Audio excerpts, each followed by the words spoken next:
X-Men 97 episode 1 and 2, the review. Pleasantly surprised is an understatement. The nostalgia feeding the soul of every Marvel fan around the world is an understatement. We've been drained and dragged through the mud and barbed wire of hell of Marvel Cinematic Universe for the last however long, maybe 3 years. Now, let's be honest, bro, probably since Endgame. But it's not the point. It's not the point. I don't hate it. I'm joking, kind of, not. Yeah. I've had fun, but there's not much rewatchable stuff. And X-Men 97, I was worried. This was the background, the heartbeat of my childhood, the Fox Kids and X-Men and Spider-Man. Oh, fantastic. Oh, it's beautiful.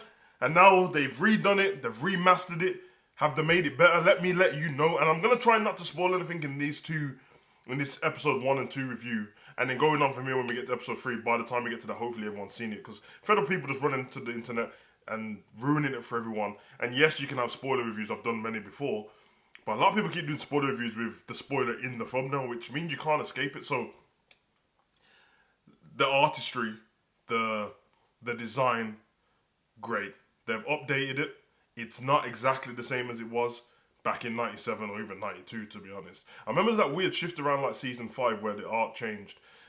It's better. It's actually better. And when it first started, I was like, I don't really like, I don't know if I, you know what I mean?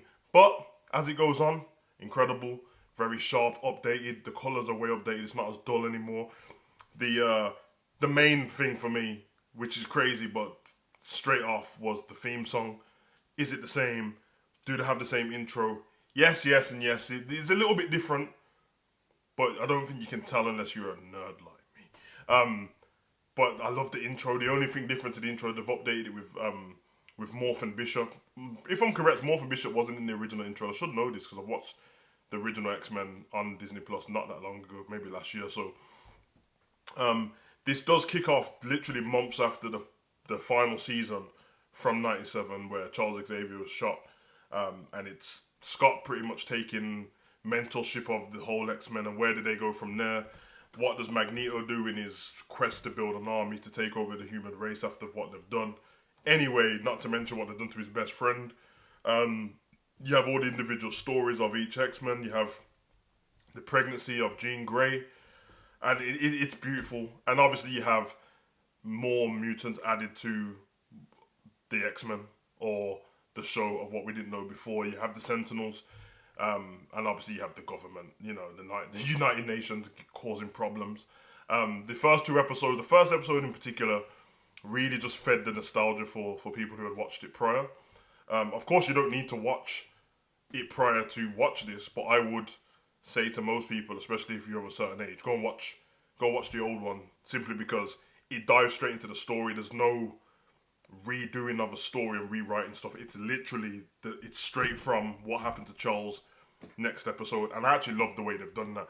This feels a lot more cinematic than it previously did, although it's only 2 episodes, so I don't know yet. But before felt like, episode 1, this is about Jean Grey up until episode 4. Episode 2, this is about Jubilee up until, you know what I mean? More episodic like that. This feels like it's a long, stretched out cinematic film, comic book style, and they've dissected it into different parts. And I like it because it keeps continuity going through. Before, there's a lot of jumps, you know what I mean? But let's be honest, before I wasn't complaining, I was a child, now I'm not. So, thought that was great. I'm looking forward to episode 3, which is next Wednesday, already, simply because they left it on a cliffhanger. That's how you make episodic TV. Beautiful cliffhangers where you must watch to see what happens next. And what they left it on was a doozy. The actors in this, they've kept a few voice actors. I can tell some of them have changed. It's not too drastic like Gambit and Scott Summers and stuff, but listen, I have to say, what was I bothered about straight away? Storm, Wolverine, Rogue in particular. Same voice actors. Beautiful. Same voice actors, which means the nostalgia hit straight away. As soon as I heard Wolverine say Bub, as soon as I heard Rogue say Kitty and Tiger, I was like, oh yeah, we're back. So, I'm going to leave the review there. Don't have to talk about it too much. Please go and watch it. Let me know what you think in the comment section after you've watched episode 1 and 2. And you can put, obviously, you can spoil it down in the review in the comment section if you like, and just put spoiler before you write anything. So if anyone else is gonna check, you can look there. And then by the time we get to next Wednesday, we'll review properly together. I think that's cold, innit? But I've been your boy, Gustavus. Comment, like, subscribe, and share. Let me know what you think in the comment section.